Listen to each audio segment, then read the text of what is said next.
다니엘서는 사실 하나님께서 이 모든 역사를 주관하신다라고 하는 그 큰 주제를 담고 있어요.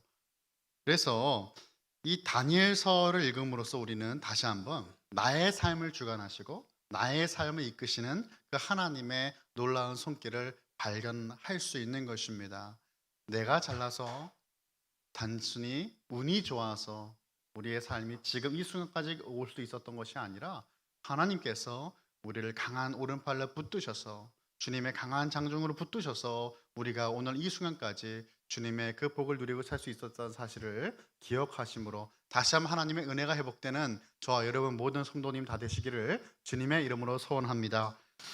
바벨론의 왕이 이제는 느부갓네살이라는 그 왕에서부터 벨사살로 바뀌어지게 되면서 다니엘서 5장으로 넘어옵니다.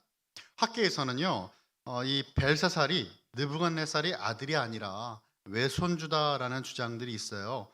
이 벨사살의 어머니가 느부갓네살의 딸이라고 하는 것이죠. 그런데 중요한 것은 성경은 오늘 본문 2절에서도 느부갓네살의 바로 벨사살의 부친이라고 하는 사실을 우리에게 증거합니다. 그가 외손주였던 아들이든 중요한 것이 무엇입니까? 느부갓네살 왕의 뒤를 이어서 그의 후손으로 벨사살이 바벨론을 통치하고 있는 그 시점이다라는 것입니다. 1절이죠. 벨사살 왕이 그의 귀족 1000명을 위하여 큰 잔치를 베풀고 그 1000명 앞에서 술을 마시니라 라고 말씀합니다. 벨사살은 지난주에 우리가 다니엘의 그 바벨론 이름을 나눴듯이 이 벨이라고 앞에 붙어 있는 것은 그 바벨론의 주신 수호신을 의미하죠. 그 벨신입니다. 그러니까 벨사살이라고 한다면 벨신이 왕을 지키시기를 이라고 하는 의미가 되는 거예요. 바벨론의 강력한 대적이었던 메데와 바사, 우리가 알고 있는 페르시아죠. 이 페르시아 제국과 한창 전쟁 중이었습니다. 그런 전쟁 중에서도 마치 벨사살은 자신의 이름처럼 벨신이 자신을 지켜주신다는 것을 그렇게 믿은 것처럼 보여집니다. 그러니까 지금 그렇게 전쟁이 한창 중임에도 불구하고 연회를 베푸는 거예요. 잔치를 베풀었어요. 귀족 1000명을 초대하고 큰 잔치를 베풀고 있습니다. 물론 정치적인 이유가 있겠죠. 계속되는 전쟁으로 불안해진 민심을 안정시키기 위해서 연회를 열었을 것입니다. 여러 이유가 있었겠지만 그 가운데 이 잔치 가운데 문제가 생긴 것입니다. 하나님의 성전에 있어야 될 성전 기물을 가져다가 술잔으로 사용을 하였습니다. 3절의 말씀이에요. 이에 예루살렘 하나님의 전 성소 중에서 탈취하여 온 금그릇을 가져오매 왕이 그 귀족들과 왕후들과 후궁들과 더불어 그것으로 마시더라 라고 말씀합니다. 벨사살은 잔치 중에서 느부갓네살이 하나님의 성전에서 전리품으로 약탈해온 성전의 기물을 모두 갖고 오게 하였습니다. 그리고 아주 엽기적인 행각을 벌이고 있죠. 그것으로 귀족들, 왕후들 그리고 후궁들과 함께 술을 마셨습니다. 그가 벌인 이러한 행동은 그 당시에 유대인들의 관점, 시각으로 보면 상상할 수 없는 신성 모독이었습니다. 심지어 이 당시 바벨론의 사람들의 관점으로 시각으로 보아도 그것은 신성 모독이에요. 마음에 꺼리낌이 있는 행동이었다라는 것입니다. 점령지에서 약탈한 전리품이어도 성전 기물은 그 당시에 신께 속한 것이었기 때문에 그것을 연회 술잔으로 사용하는 것은 아주 보기 드문 일이었다라는 것이죠. 여호와 하나님은 자신들이 정복한 작은 나라에 그냥 신에 불과한 겁니다. 성전 기물도 단순한 그릇에 불과했어요. 벨사살은 자기가 누릴 수 있는 권세에 한계가 있다는 사실을 알지 못하고 마치 자신이 신이라도 된 것처럼 행동하고 있습니다. 하나님을 인정하면서도 끝까지 돌이키지 않았던 느부갓네살 왕도 성전 기물을 자신이 섬겼던 그 신전에 가져다가 그 신들의 보물창고에 두었는데 벨사살의 행동은 느부갓네살 왕의 행동과도 비유가 되는 어쩌면 정말 큰 그 신성을 모독하는 행위로 비춰지고 있습니다. 벨사살은 교만하게 행동하다가 보좌에서 쫓겨나 하나님의 왕권을 깨닫고 다시 복권된 느부갓네살의 이야기를 기억하지 못한 채 약탈해온 성전 기물만 기억하고 있어요. 4절을 또 보겠습니다. 그들이 술을 마시고는 그 금, 은, 구리, 쇠, 나무, 돌로 만든 신들을 찬양하니라 라고 말씀했죠. 이 글은요, 이 신성 모독을 넘어 이제는 우상 숭배까지도 이르게 되는 겁니다. 하나님께 전제를 드릴 때 사용하던 그 기물, 그 물건으로 바벨론 신들을 찬양하는 데 쓰여지게 되었다라는 것이죠. 우상 숭배입니다. 바로 그때 눈앞에 아주 신비롭고 기이하면서 한 번도 본 적이 없는 일들이 펼쳐지게 되는데, 그곳에 모인 모든 이들의 눈에는 너무도 무섭게 보여지게 됐죠. 5절입니다. 한번 같이 읽어볼까요? 5절 시작. 그때 사람의 손가락들이 나타나서 왕궁 촛대 맞은편 석회벽에 글자를 쓰는데 왕이 그 글자 쓰는 손가락을 본지라. 아멘. 갑자기 눈앞에 손가락들이 나타난 거예요. 지금 우리가 이제 미디어에 많이 노출돼 있으니까 그런 이제 컴퓨터 그래픽을 통해서 여러 가지 장면, 화면들이 익숙해져 있잖아요. 근데 그 당시 살았던 사람들이 눈앞에 손가락이 나타나니까 이게 얼마나 놀라운 일이겠습니까? 내가 술을 너무 많이 마셨나 생각했을 겁니다. 그런데 옆에 있는 사람 같이 보고 있거든요. 그러니까 지금 이것이 너무 놀랍기도 하고 두려운 일이 된 것이죠. 갑자기 눈앞에 손가락이 나타나서 이 왕궁의 제단 옆에 세워진 그 석회벽에 글자를 쓰기 시작합니다. 하나님께서 하나님의 의지를 나타내시고 분명히 그것을 보이시기 위해 특별한 방법을 사용하고 계신 거예요. 이 벨사살 왕이 얼마나 놀랐냐면요, 정말 이 잔치를 열었던 본인이잖아요. 그리고 직접적으로 하나님의 성전에 있어야 될 그 물건 가져오라고 명령을 했어요. 이것이 잘못된 것임에도 알면서 불구하고 명령을 내렸단 말이죠. 보여주고자 했던 것 같아요. 내가 이렇게 대단하다, 느부갓네살도 못했던 일을 나는 한다라고 그렇게 생각했을 겁니다. 그런데 바로 이런 일이 벌어지니 너무너무나 놀랐을 겁니다. 안색이 변했습니다. 너무나 사지가 다 풀려버리는 거예요. 그리고 얼마나 두려웠냐면 양쪽에 무릎이 부딪힐 정도로, 근데 부딪히는데 이제 소리가 들렸겠죠. 그 정도로 덜덜 떨고 있는 것입니다. 하나님의 심판 앞에 선 사람들의 전형적인 반응처럼 그는 그렇게 두려워하고 있는 것이죠. 7절입니다.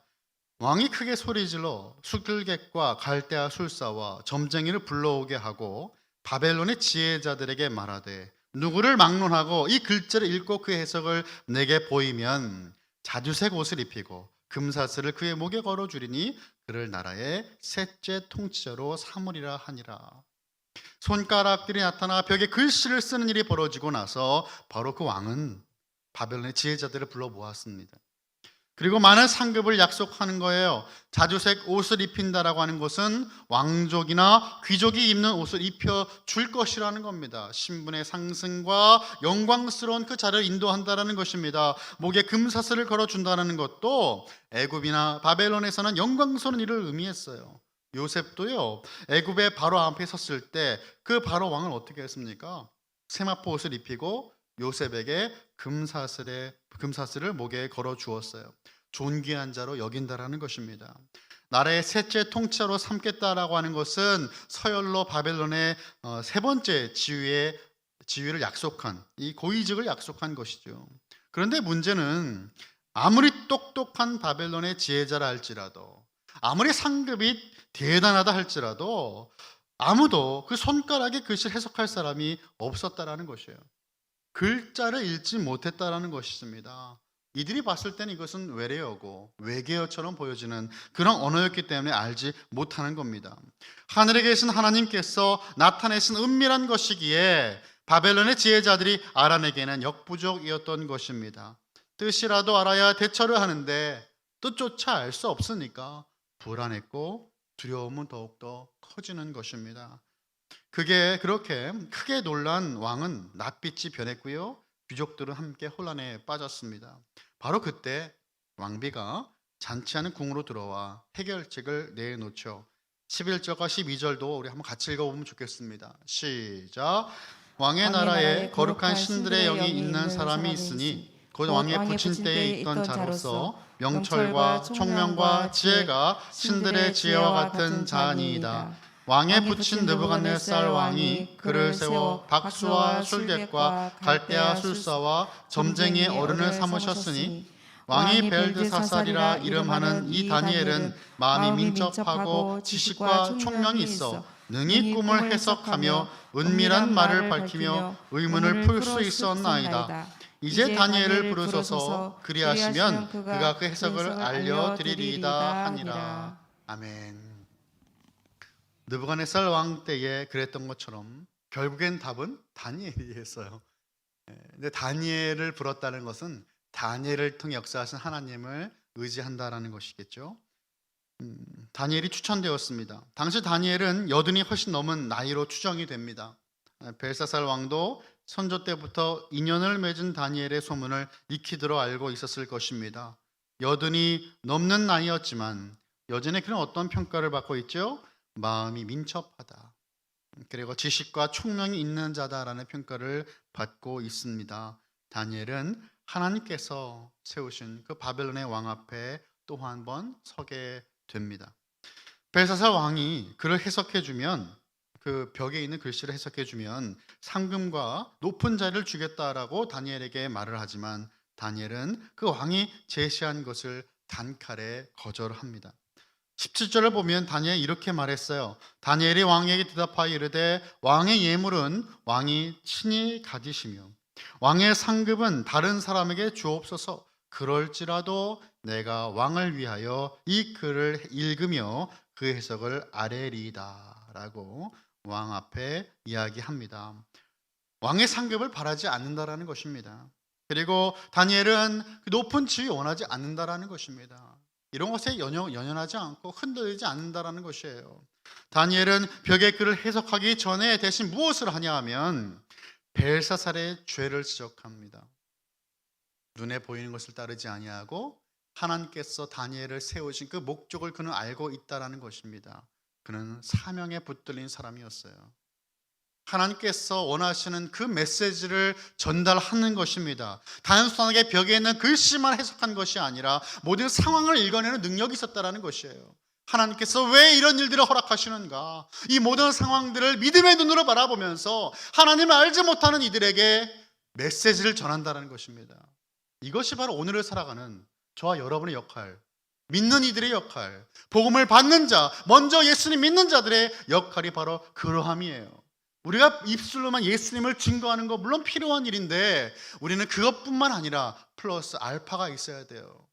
우리의 모든 삶 가운데 왜 이러한 일들이 일어나는가라는 그 문제 앞에서 하나님의 주권을 선포하며 우리됨을, 우리의 위치를 알려줄 수 있는 이들, 바로 저와 여러분들입니다. 사실 목숨을 걸고 해야 되는 이야기예요. 18절부터 기록된 말씀인데 요약하면 이렇습니다. 느부갓네살에게 나라의 권세와 영광을 주신 분 하나님이셨다라는 거예요. 왕을 세우고 폐하는 모든 일들은 하나님께 속한 일이라고 하는 것입니다. 정말 이 나라를 다스리는 분이 누구이시냐 그 말이에요. 당신은 지금 느부갓네살보다 더 크다라는 것을 보여주고 싶어 하지만 느부갓네살을 세우신 분이 하나님이셨다. 그를 폐하신 분 하나님이시다. 당신을 폐하시는 분도 하나님이시다라는 것을 그는 선포하고 있습니다.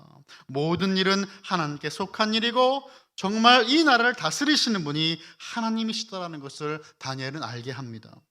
하지만 벨사살은요 그것을 이미 알았다라는 것입니다. 알았지만 마음을 낮추지 못했다는 것입니다. 여러분, 믿음이란 무엇입니까? 아는 것으로 끝나는 것은 믿음이 아니에요. 내가 알았다면 마음으로 믿고 입술로 시인해야 된다는 것입니다. 그래야 복음을 믿는다는 것이에요. 내가 다 알고 있습니다. 여러분, 그 안다라는 것은 아는 것이 아니에요. 성경에서 말한 야다라고 하는 그 알다는 것은 경험으로 알아지게 되는 것이고 삶의 열매를 통해 드러나는 것입니다. 우리가 예수님을 안다면, 예수님을 믿는다면 우리의 삶은 예수님의 향기와 예수님의 모습이 당연히 투영되어져야 되고 드러나야 된다라고 하는 것을 우리는 항상 기억해야 되는 것입니다. 모든 것을 알고 있었지만 마음을 낮추지 못했던 벨사살, 도리어 하나님보다 자신을 높이는 마음으로 성전 그릇을 가져다가 그것으로 술을 마시고 보지도 듣지도 알지도 못하는 금, 은, 구리, 쇠나무, 돌로 만든 신상들을 찬양했다. 이것은 무엇이냐 하면 내가 들어본 적 없지만 그런 신들이 있지 않겠는가, 그런 말이에요. 세상에 수많은 신들을 찬양했다라는 것이에요. 여러분, 그렇게 우상을 숭배하는, 그의 목숨을 허락하시고 모든 길을 인도하신 하나님께는 영광을 돌리지 않았다라는 질책을 합니다. 다니엘의 말 중에 틀린 말은 단 하나도 없습니다. 사랑하는 성도 여러분, 우리도 그렇습니다. 역사를 보며 우리는 하나님의 손길을 발견해야 합니다. 하나님께서 이렇게 역사하시는구나 깨닫고 나서 그러면 어떻게 해야 됩니까? 그냥 고개만 끄덕거리고 일어나실 겁니까? 아니라는 거예요. 하나님의 손길을 발견했다면, 하나님의 인도하심을 깨닫게 되었다면 결국 하나님께 영광을 돌려야 된다는 것이에요. 하나님께 영광을 돌리고 하나님의 행하심을 찬양하며 하나님을 나의 왕으로, 나의 주인으로 모시는 그 삶의 모습들이 나타나지는 것, 여러분, 그 삶이 예배자의 삶이고 하나님께 영광 돌리는 삶이 되는 것입니다. 다니엘은 석회벽에 쓴 글씨를 해석하기 시작합니다. 28절부터 24절부터 28절의 말씀을 우리 같이 읽어보면 좋겠습니다. 시작. 이러므로 그의 앞에서 이 손가락이 나와서 이 글을 기록하였나이다. 기록된 글자는 이것이니 곧 메네 데겔 우바르시니라. 그 글을 해석하건대 메네는 하나님이 이미 왕의 나라의 시대를 세워서 그것을 끝났게 하셨다 하며, 데겔은 왕을 저울에 달아보니 부족함이 보였다 하며, 베레스는 왕의 나라가 나뉘어서 메대와 바사 사람에게 준 바 되었다 하매니다 하니. 아멘. 석회벽에 새겨진 글씨는 메네 데겔 우바르신이었습니다. 먼저 메네라고 하는 그 말은 셈하다라는 말이에요. 어카운트, 센다. 메네라고 두 번이 반복되었습니다. 두 번 셈했다라는 것이에요. 이 성경을 보면 히브리어 특히 두 번이 반복되는, 같은 말이 반복될 때는 강조입니다. 창세기를 보시면 하나님이 이 땅을 만드시고 좋으셨어요. 그런데 심히 좋았다라고 표현되어 있어요. 이걸 원어로 보면 토부 이렇게 되어 있어요. 토부는 굿입니다. good. 그러니까 good. 무슨 말이에요? 아주 좋았다. 그러면 세마다 이 말은 아주 자세하게 섬세하게 셌다, 그 말입니다. 정확하게 셌다라는 말이 되는 것이죠. 바벨론 제국이 하나님께로 돌아오기를 바라시는 그 마음으로 하나님은 아주 정확하게 셈하십니다. 우리의 마음의 중심을 모두 알고 계시고 꿰뚫어 보시는 그 하나님의 시선에서 도망갈 수 있는 사람은 단 한 사람도 없습니다. 하나님은 하나님의 방법으로 우리 모든 것을 드러나게 하실 거예요. 셈하실 것입니다. 사랑하는 성도 여러분, 여러분 하나님 앞에 신실하게 서 계십니까? 우리는 우리 자신을 속이고 또한 세상과 타협하며 살 수 있습니다. 사람들에게는 좋은 사람이라고 그렇게 속이며 살 수 있습니다. 하지만 하나님은 결코 속일 수가 없는 것이에요. 하나님은 지금도 모든 역사를 주관하시고 특히 우리의 삶 가운데 매네 하십니다. 정확하게 셈하신다라는 거예요. 우리의 마음의 중심이 어디에 있는가? 우리가 작은 것을 행할 때에도 어떤 마음으로 섬겼는가를 보고 계신다라는 것이죠. 그 다음 글자는 데겔입니다. 데겔은 저울로 달아봤다라는 의미예요. 저울은 하나님의 법을 나타내겠죠. 하나님의 율법의 기준에 달아보니 부족하다라는 것을 의미했습니다. 이 저울이라고 하는 것은 무엇이 더 무거운가를 잴 때 쓰기도 하지만 이것이 정말 그러한가라는 기준에 맞춰서 잴 때 사용되어지죠. 지금이야 이제 우리가 화폐가 딱 있으니까 쓰지만 옛날 고대 당시에는 무게가 곧 화폐의 가치였잖아요. 금의 무게, 은의 무게. 그럼 그것을 어떻게 재냐는 거예요. 저울은 기준을 정하는 것이었습니다. 그래서 이제 법정에 가면 이렇게 저울을 우리가 많이 볼 수 있죠. 그런데 뭐 상에서 이렇게 저울을 들고 있는 그 여신의 상도 있고. 그런데 이 저울이라고 하는 것은 기준에 얼마나 합한가라고 하는 의미로 우리가 해석할 수가 있겠죠. 하나님의 기준에 우리들은 어디에 위치할까요? 우리는 아주 풍족하게 하나님의 그 기준에 넘치도록 살고 계십니까? 아니면 하나님의 기준에 우리는 못 미칠까요? 그 다음에 우바르신입니다. 이 우바르신, 이 앞에 있는 우라고 하는 것은 이제 그리고라고 하는 뜻이에요. and, 그리고 연결하는 말이고, 나라라고 하는 것을 의미하는 것은 이제 베레스의 복수형 바르신이 붙었어요. 그러니까 그리고 나라들이라고 하는 의미인데, 그래서 이제 이 다니엘은 이 우바르신 해석할 때 베레스를 먼저 이야기하는 이유는 이 베레스가 원형이기 때문에. 그래서 바벨론이 메데아 바사 제국에 의해서 두 개의 나라로 쪼개진다라고 하는 의미 갖고 있는 단어라고 다니엘은 해석해 주었죠. 왕이 자신의 힘을 나타내려고 열었던 큰 잔치였지만 결국 영원할 것 같았던 나라가 멸망하고 두 개의 나라로 쪼개진다라고 하는 그 하나님의 심판의 메시지를 받게 되게 되었습니다. 강력한 나라 바벨론이 무너진다라는 것은 여러분 누구도 상상할 수 없었던 일이었습니다. 하지만 하나님은 그들을 향해 바벨론의 멸망을 선포하셨어요. 여러분 결국 30절을 보니까 하루가 지나지 않아서 그날 밤에 벨사살은 죽임을 당하고 말았습니다. 그리고 그는 마지막 왕이 되죠. 여러분 이 마지막 때가 되고 예수님의 재림하시는 그 마지막 날이 되어 요한계시록에 기록된 말씀처럼 백보자 심판이 우리에게 임할 때 우리는 예수 그리스도를 믿는 그 믿음으로 하나님의 의에 이르게 되는 것입니다. 우리의 힘으로 우리 스스로 하나님께 세마하시는 그 방법으로 우리가 충족될 수가 없다라는 것이에요. 그 기준에 못 미친다라는 것입니다. 하지만 하나님은 예수님의 십자가와 부활을 통해 하나님의 셈법을 충족해 하셨다라는 겁니다.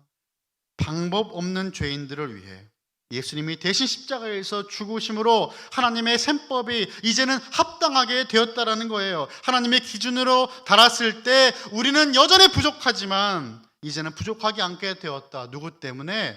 예수님 때문에 이것이 가능하게 되었다라는 것이죠. 1000명을 초청한 화려한 잔치 가운데 벨사살의 손은 어떤 손이었습니까? 하나님의 성전에서 약탈한 성전 기물을 술잔으로 사용해서 하나님의 신성을 모독하는 손이었습니다. 그리고 잔치가 한참 벌어지는 가운데 석회벽에 손가락들이 나타나서 하나님의 심판을 선고하시는 그 글씨를 썼습니다. 심판을 선포하는 하나님의 손이었어요.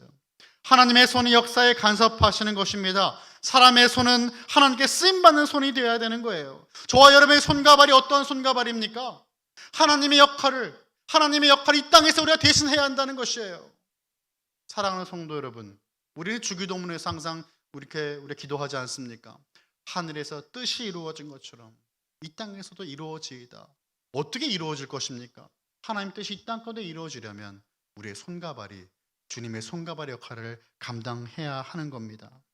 그렇게 쓰임받는 손이 되어야 되는 것이에요. 우리의 손과 발이 하나님께서 하나님의 뜻이 하늘에서 이루어진 것처럼 이 땅 가운데서 하나님의 놀라운 그 뜻을 이루어드리는 아름다운 도구가 되어야 하는 것입니다.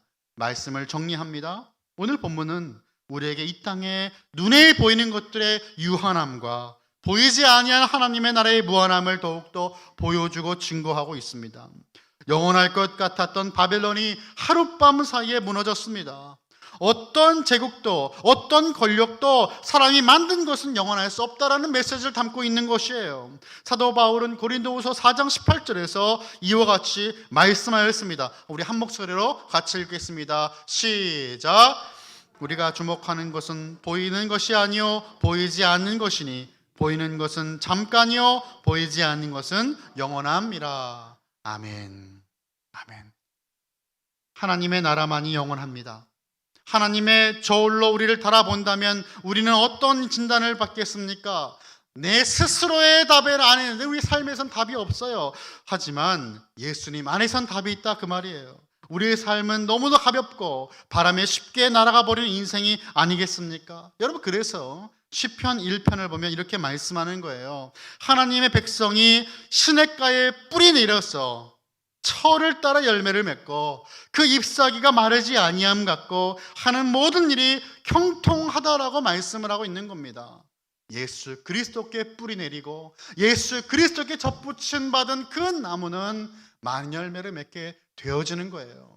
What would Jesus do? 예수님이라면 어떻게 하셨을까라는 그 질문 앞에서 내가 예수님께 뿌리를 내리고 내가 예수님께 접붙였으니 내 모든 삶의 영역 가운데 주님의 영광이 드러나고 주의 열매가 맺혀지게 된다라는 것이에요. 그런데 악인은 어떻습니까? 자, 말씀 띄워주세요. 시편 1편 4절의 말씀 보니까 악인은 이렇다라고 말씀되어 있는 것입니다. 악인은 그렇지 않다라고 말씀합니다. 우리 같이 한 목소리 읽겠습니다. 시작. 악인들은 그렇지 아니하며 오직 바람에 나는 겨와 같도다. 아멘. 악인은 그렇지 않다라고 하는 거예요. 뿌리가 없다라는 것입니다. 알맹이도 없다라는 것이, 열매가 없다라고 말씀하는 겁니다. 오직 바람에 나는 겨와 같다. 있는 것처럼 보여지는데 껍데기만 있더라. 주님을 떠난 사람의 결과이고 심판의 결국은 날아가 버리는 인생이 된다라는 것입니다. 예수님을 믿는 우리는 하나님의 자녀로서 하나님의 백성으로 이 땅에서 더 큰 목표와 사명을 위해 살아가는 사람들입니다.